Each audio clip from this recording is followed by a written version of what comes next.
everyone. Thank you so much for buying this DVD.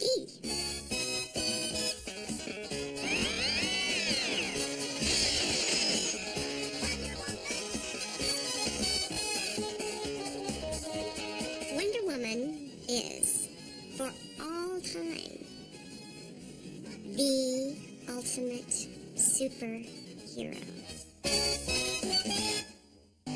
She was the first superheroine, and being the first carries a lot of weight. She is kind, and she's beautiful, and she's patriotic, and she's strong. She's a warrior if she needs to be, but she is about justice and love, and she was going to fight the bad guys mainly through convincing them that her way was right. She is beautiful and unself-conscious about it. It's a natural beauty. You don't see Wonder Woman fussing with her hair. She doesn't spend more time worrying about her hair than she does about world peace. Wonder Woman, above all, is a promoter of peace and goodwill in the world. And I think she views that as more important as whether she can beat somebody up or deflect bullets on her bracelets. She can solve puzzles, she can hunt, she can tell stories, she's a poet, and she's strong, and she can lift boulders.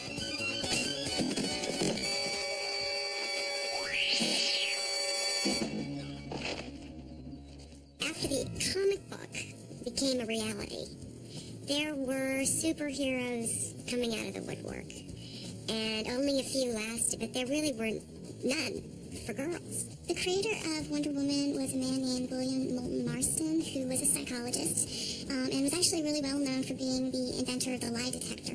What he was really reacting to was what he called kind of blood-curdling masculinity of the comic books that were out there at the time, and he really wanted to construct a hero who would work to counteract that kind of aggressive masculinity. Wonder Woman was first published in the early 1940s.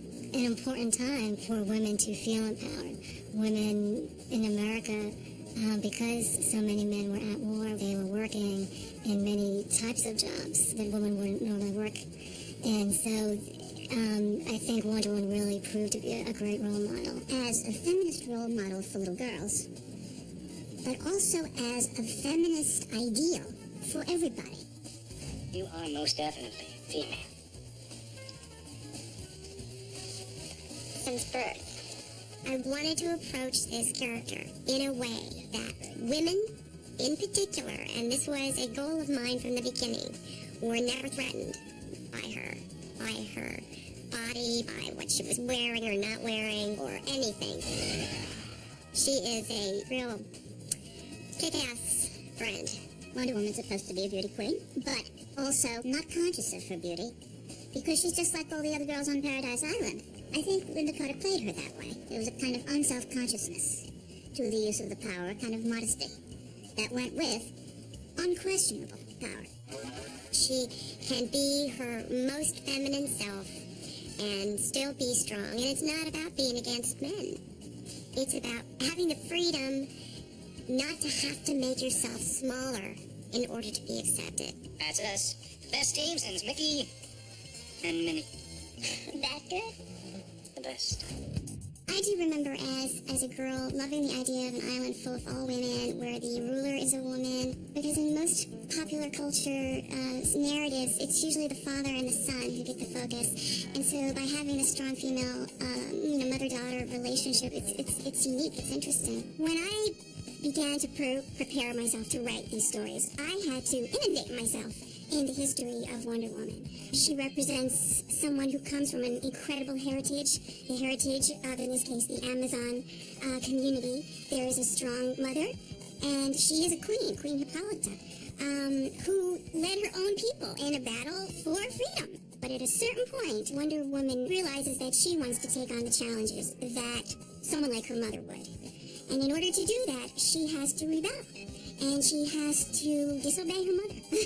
There are many folk tales where young women have to move beyond who their mothers are. So, what other toes have I been stepping on lately? Wonder Woman is different from other superheroes because, for one, she's a woman, and there are very few other female superheroes. Tomboys in girls' books were the only girls who challenged the traditional female role. but they always lost because they had to grow up. And there was this new playing field called heterosexuality that they had forced them to change. Wonder Woman never had to grow up. And yet, she could be strong and be a woman, not a girl. Almost every other female superhero for a long time had girl in her name. But she didn't have to be a grown-up in the sense that she made compromises. This was an empowering image. Wonder Woman would be very overt and very direct in her telling various female characters, look, you need to stand up for yourself. You can't, take this sort of abuse from anybody. You need to go out there. You need to make money. And yes, like, whatever you set your mind to, you can do it. Wonder Woman does all that rescuing. But she has help, and she helps women, feel that they can do it too. Similarly, in the comic book, the early versions of the comic book, the women villains could always be redeemed. And then they become committed to her cause, which involves also working with other women. Wonder Woman is different in that her powers are, the bracelets, the lasso, those are magical. But her athleticism, her speed, whatever, all of that was training when she was on Paradise Island. And everybody did it. And she happened to be a little bit better than everybody else. But it was through effort, it was through work, it was through discipline that she became who she is. It wasn't by some experiment gone wrong or anything like that. I think that Wonder Woman never used her sexuality as a tool. She was very sexy, but she was sexy just because she was sexy. Not because she used it to convince anyone. She just looked great.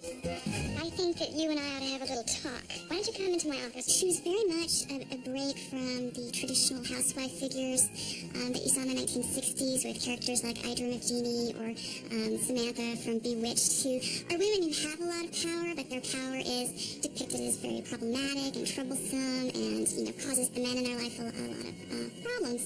Gloria Steinem put Wonder Woman on the first cover of Ms. Magazine because she grew up with Wonder Woman, and she really, read her as very much a feminist figure and a role model. The fact that Gloria Steinem and the other women at Ms. Magazine wanted to use Wonder Woman on the cover was a great testament to the power of that character, the longevity of the character and what the character means. She empowers other women to be true to themselves and not to be afraid of the powers that you have, and then to have power, if you use it in the right way, is a great thing. By the late 70s, the TV version came out with Linda Carter. I think people saw her as a feminist, part of the spirit of the age. Oh, well, it's a pleasure seeing you again, too. I never felt pressure about playing the feminist role. I was a feminist just by nature. Before I knew what a feminist was, I was a feminist. Hey, you're my best man. Hey, thanks for the compliment. Wonder Woman really came at a time when we were also seeing other images of very strong, active women. And in general, the 1970s was a better period for women on television than had ever existed before. We had a lot of female-centered television shows, shows like Alice, One Day at a Time. And that's really where we see, the feminist movement having an effect on popular culture, because there was a real attempt to court female audiences with these stronger, more complex, more interesting female characters. Modern female superheroes, whether they're on television or in the comics, are more conflicted than Wonder Woman ever was. They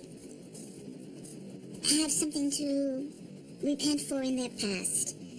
They are mutated, and they see their mutation as a disability, even though it also gives them superpowers. Wonder Woman doesn't have that complexity. She doesn't have to face ambiguities in her own being and her own beliefs. I've got a feeling that your luck is definitely taking a turn for the better. She represents that you can be anything you choose to be, and that happiness is a choice as well. Anyone who realizes that she has the power within her to make changes, not just for herself, but for women, can be Wonder Woman. You have to take what she does and extend it into the terms of your real world. If you want to fly through the glass ceiling, If you want to bring about an end to domestic violence, if you want to bring pay equity for working women, she's there to be that kind of icon. I think she's relevant today.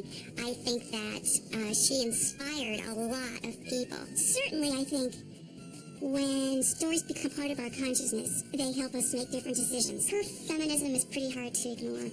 She urges women, to go out there, make your own living, feel what it's like to be independent. The fact that Wonder Woman is a superhero, and then she also has a secret identity, shows that she is juggling two lives. And women today, more than ever, juggle two lives. Wonder Woman has been doing that longer than women in society have, so I think she's proven to be a great role model for all working women. I think that Wonder Woman did know that she was missing out, on the family thing. But she was young, she had a lot of time. I tried to do that with the character too, is whenever there were young people around her, that she was fascinated by them and loved being around them. So that there was some yearning in her about having her own children one day. And I wish that for Wonder Woman. I hope that this DVD, this series of DVDs, will introduce a new generation to how much fun Wonder Woman was, how cool she was. Wonder Woman has the history and the sort of sense of recognition that we really can renew her for every generation, and it's exciting for all readers. But I think for girls, it's critically important now for girls to have role models. Role models such as the one that Wonder Woman and the young Princess Diana represents. She is the embodiment of everything we can be, that we can do whatever we set our minds to, that we only limit ourselves by the limits of our dreams. I read Wonder Woman when I was a kid, and never would have believed that I would have a chance to play her. I mean, how cool is that? How cool is that? To be able to have played this particular character.